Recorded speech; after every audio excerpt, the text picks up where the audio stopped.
Okay, flip her over once, Cole. I'll get that backside. There we go. Oh, what about the armpits? You got to get the armpits. There we go. Oh, yeah, there we go. Fresh and clean, fresh and clean. There you go. So he gets that. He's now going to take that. I'm going to lift the lid for him to make life easier on him. He's going to put that on there. And then he's going to set that thing up on there. We've got the wine in there. We've got the fresh rosemary. We've got the fresh sage. We have the thyme in there. And now he's going to put that baby right on there. And again, same thing again. He's going to put the legs forward on it to get the thing sitting pretty. And then pin the arms back, just like that, the wings. Now he's going to push those to the back edge. And if you notice what he's going to do too, he's going to put the backs to the outside edge. Why? Because on a big green egg, when the convector's in there, the hottest air is coming up around the outside edge. That way you're protecting the valuable white meat on the front of the turkey. So that we have those on there now. We'll close this. And now we're going to go to the other one. Cole will start getting that done with. I will grab this here and I'll help Cole out.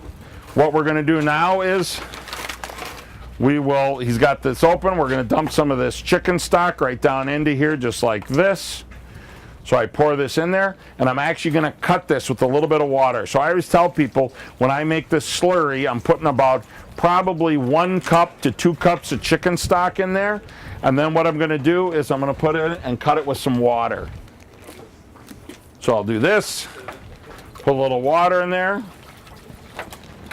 and away we go. So what Cole's going to do next is he's going to take those vegetables and he's just going to rough cut them and put them down in there. So what that means is he's going to take the celery and just cut it into chunks. He's going to chunk those carrots also. All of that will go down into that drip pan for that mix. I'm also giving him a little bit of onion that he can put in there too, because those are all aromatic. So any root vegetable would work. You could do parsnips, you could do anything you want to. It's all about the flavor going into that. So like I said, he's just rough cutting it, not getting cute. Those are just regular carrots. You don't need to buy baby carrots or anything like that. Just throw this in. It's all about the flavor. So he's going to cut that piece of onion up, and I just want everybody to know they're going to be fighting over these vegetables when this gets done. So he's going to put in one more thing of the celery. Okay, go 2. There you go. Why not? Honey Badger doesn't care. Yes, that's right. Honey Badger don't care. So he puts that right down in there. We got this just like this. So what we're going to do then is I'm going to open the lid on this, and we're going to season that turkey now and then put it on the roasting pan.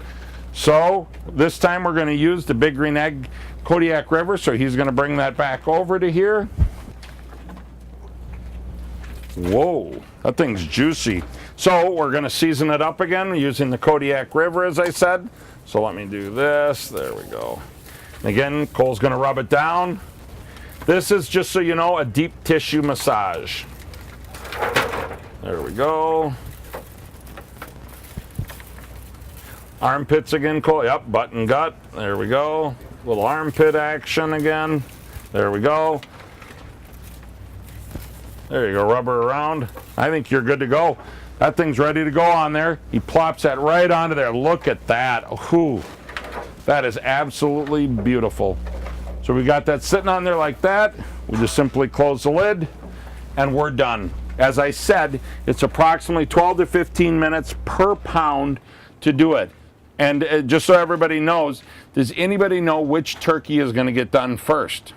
The one that'll get done first is actually going to be the one that's on the vertical turkey roaster, the one on the back right. The next one to finish, this is if all the turkeys are the same size. The next one would be the sitting turkey on the back left.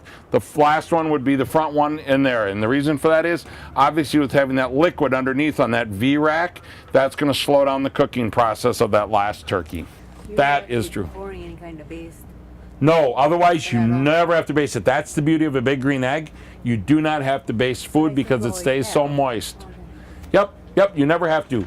And realistically, what were you going to say, Cole? I was just going to say, doing turkeys like that could be part of a Thanksgiving cooking class, roasting cooking class where you're doing a couple turkeys and a prime rib, or again, just part of basics. You could do chickens instead of turkeys, the same setup. Basically, any opportunity you can mix those in just to show the versatility of the egg.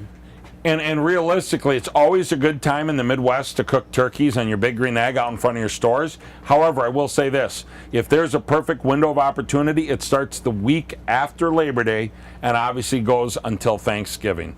The best thing you can ever do in front of your stores is push your egg out in front of the store, throw a turkey on it, and when people go, what are you doing? Say, practicing for Thanksgiving. But otherwise, have a grill class, invite people, go, hey, here's how you make the perfect Thanksgiving turkey. And you don't have to do 3 of them at once, but that is 3 separate recipes if you want to know. And what's neat about this is if you want to, you can cheat on it, and instead of doing turkeys, you could do chickens. And then you could fit them all on one large egg. Because I don't know what size you have at your stores. So that's the neat thing about that. There's ways to adapt it to make it smaller.